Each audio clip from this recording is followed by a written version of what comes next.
Today, we're going to talk about manifesting abundance, practical applications for business leaders. I am your host, Lia Dunlap, and you are listening to the Oracle on Purpose podcast, where we help intentional leaders clarify their purpose and next steps to create a work and life of significance. Are you ready to unlock your money blocks? It's time for you to put all of your money monsters, your myths, and negative messages to rest. In order to be a business leader, you understand already that without profits, your business will suffer, right? So how do you stay in a prosperity mindset as a business leader when you're the one dealing with all of those numbers, all of the bottom line demands and pressures, and perhaps your own money gremlins? Look, there are unlimited number of businesses being opened every day. And what sets a true business leader apart is someone who can not only deal with the structures and the foundations and the operations of their own business, but they can also deal with and are committed to dealing with their own internal systems around money and prosperity and profits. All of these things go together. And now is your chance to unlock those money blocks for good. All right, so today I'm going to go through 4 quick steps that you and anyone else who's watching can take if you're that business leader who's ready to really take your business profits and prosperity to the next level. The thing to uncover for yourself is, where are those hidden money monsters, those nagging thoughts about prosperity and cash flow and money in general that might actually be tangling you up and keeping you stuck, either stuck at a quarterly level where you've continued to stay at a plateau, or perhaps, not being able to make the deal, to ask for the business, to sit down and have the conversations by picking up that, 100-pound phone or dialing that number that you've been nervous about dialing for weeks or maybe months on end. So here are some things that I would like to share with you and why it matters, right? Why does it matter for you to have your money issues handled as a business leader? So whether you are an entrepreneur or a leader in a company or organization, right? You could be a CEO, you could be someone in the, management team, or you could actually own your own business. Any of these 3 things, right? So any shape you come in from, you still need to know that when you step into the field of money, which is all around us, by the way, that you are coming from a place of clarity and abundance, and that you are not bringing your own baggage, if you will, to the party. So how would you like to effortlessly have conversations about money without any fear, without any hangups, without any gremlins or issues kind of coming in from your gut to kind of wind up and tangle you up when you're having those conversations? What if you could talk about your business's abundance just like you talk about your business's products, right? So many widgets on the shelf, so much dollars in the bank. If you have the same amount of energy around both of those things, how different would your business be? How much more prosperous might you be if you found yourself coming from that perspective? So that's why it's important, of course, to have an abundance mindset, and why manifesting money can really be as simple as taking those blocks out of the equation. So the question is, how do you take those blocks out of the equation, right? Well, so the first thing that I want to talk about, and the first step, if you will, of doing this is to embrace your fear of failure around money. Everybody take a nice deep breath. Inhale, exhale. Embrace your fear of failure around money. What does that look like? It could look like having an old thought pattern that says you're no good with money, or that you spend all of your money. Perhaps it even says that the last time you did this, you lost everything. So those are some of those thoughts, right, that can be playing in the back of your mind when you go to make a big business offer or a big deal with another partner, and the subject of money comes up. And instead of even having a true conversation, you might find yourself holding back. And in holding back, you are shrinking the profits of your own business. I can explain this really clearly with a conversation I recently had with a client. This client had told me one of her goals at the time was to reach a $50,000 a month mark. for her business revenue. And as we were talking about how her progress had been in the last couple weeks since we'd seen each other, and that was the time that she gave me this number, the $50,000 number. She had several deals that came through, that she had several sales in her company. And so I'd asked her, well, how much did you make? How much money did you make? How much came through? And she said, well, I made a little bit of money. I made some good money. And she started to kind of wander around the money conversation. So I asked her point blank, like, what's the total? What was the total dollar amount? And she said, I don't know. I guess I could figure it out, right? I guess I could figure it out. Now here, it was interesting for two reasons. One, of course, that's a place that some people get stuck, right? So if that's you, and if that sounds familiar, you might be into another section of this that we'll talk about in a minute. But one of the things that happened there for her was that she had not even looked at, added it up. She just wrote it all down on a sheet of paper, she said, in an Excel sheet, but she hadn't actually calculated it. I said, okay, well, let's talk about what those numbers were. So we talked about each of the sales that had come through in those 2 weeks. And as she was talking, the Oracle kind of knocked on my shoulder and said, hey, look back at the number she gave you last time. So I did. I kind of glanced over. I looked back. I said, hold on just a second. I'm going to stop you right there. And I had calculated the number so far. And I glanced back at the old number on her last session notes with me. And the number was $50,000. And I said, so this has happened this amount that you just told me has happened in the last 2 weeks. And she said, yes. I said, okay. I said, so I've calculated that number. I said, I'm curious, do you remember the number that you told me a couple weeks that you were looking at trying to make your target? And she said, well, I'm not sure. I said, well, I've got written down $50,000.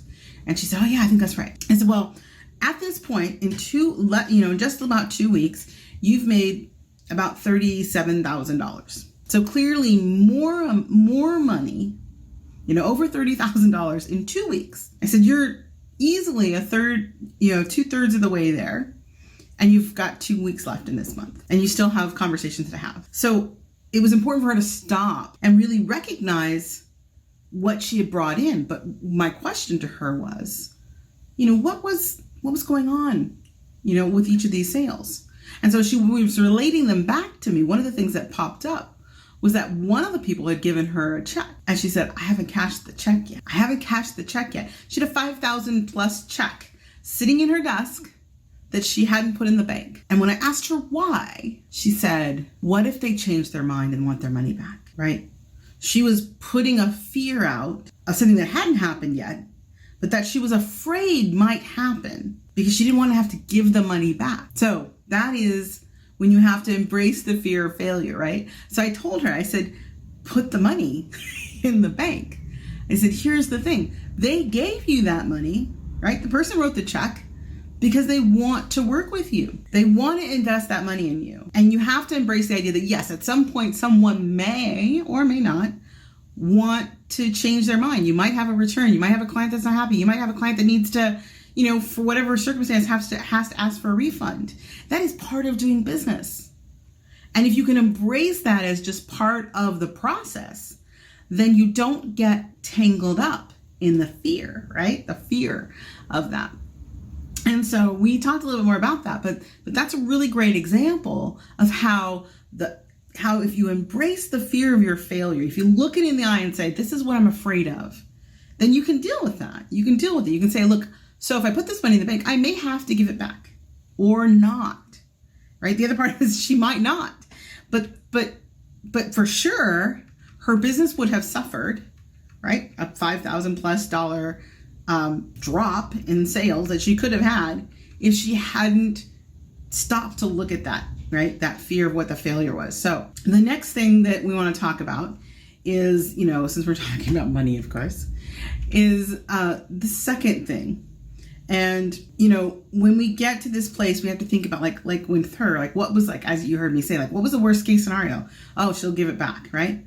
So what that means is somehow this money then becomes something negative. It's like a ticking time bomb, right? Sitting on her desk. So the next step is to understand, and it's going to sound simple, so bear with me, but money is good. Money is good. Say it with me. Money is good.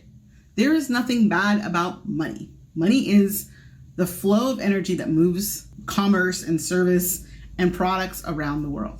It helps to create abundance, and it also obviously is part of your profits. Money is good. So you have to ask yourself, if you're finding yourself stuck around that, or something just came up as I said that, if you are getting agitated with me and say except or but or this or that, ask yourself, what is it? What is it that you think is the source of money that makes it not so, right? Why is that bringing up something to agitate you? If I say money is good and you start to have a reaction that's negative, ask yourself, what do you believe the source of money really is? And why is it triggering you? Just a simple 3-word sentence, right? Money is good. Money is good. Money is good. Like, it's a simple sentence. And if it is actively, creating a reaction in you, then I suggest that this is the time where you want to write that down and ask bigger questions. So what is the true source of money? Where does it come from in your mind? Like, where does money exist? How do you get it? How do you give it away? What does that look like? And also maybe a deeper question of, where does money fit in your life right now? What is your relationship to it right now? And in that process, you may uncover, again, one of those money gremlins that might be secretly holding you back in your business. It's one of those subtle traps, because how can you ask someone to give you money, right? How can you ask somebody for the sale if you don't believe that money is good, right? If you can't openly accept it and receive it, because some part of you thinks it's not, then that is definitely going to put it's going to put a dampener right on the hose.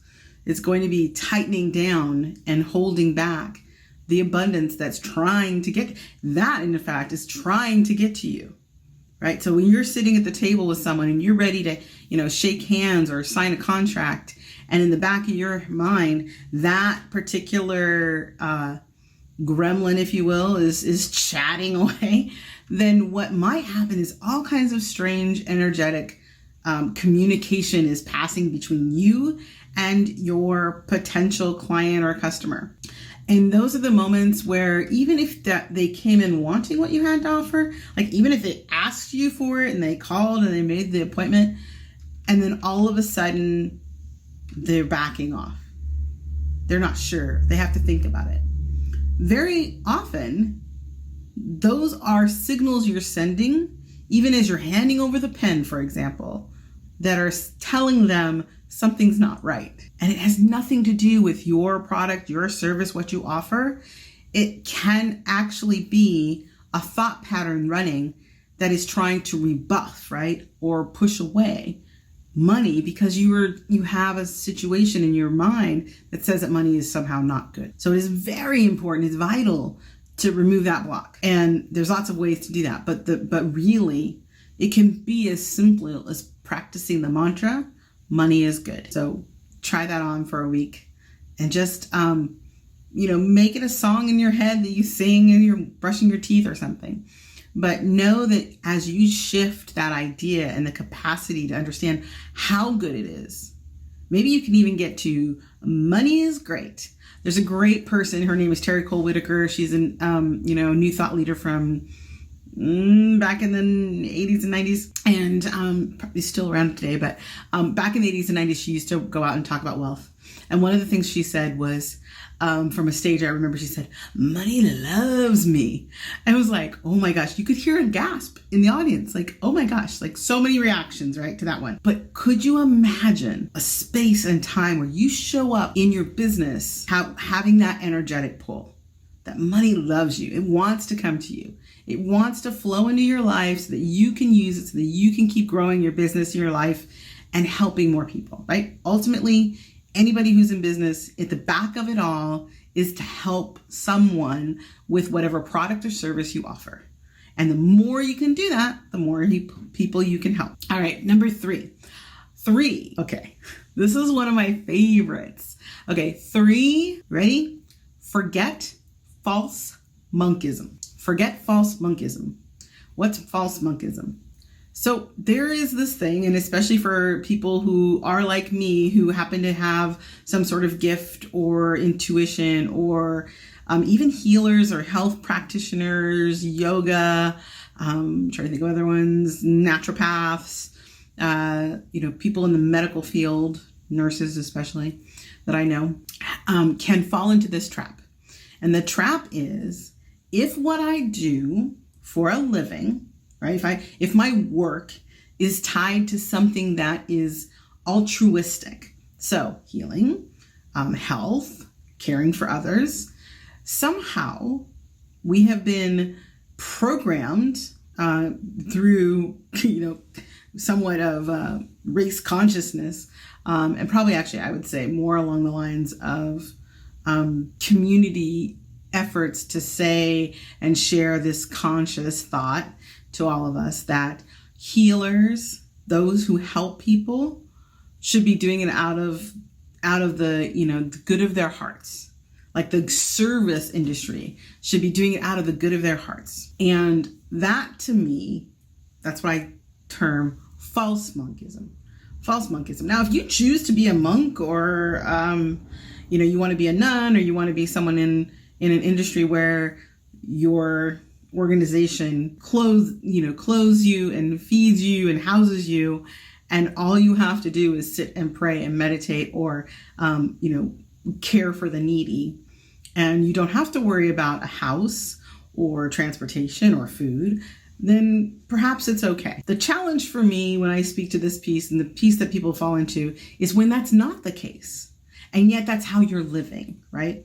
And when you have a mindset, block there, it happens around this, and this sometimes can be so challenging. It happens around this idea that if I was given a gift, if it was God-given, or the universe allowed me to be a healer, or to be a servant, or to be a caretaker, that is a gift that I was given, and I should, right?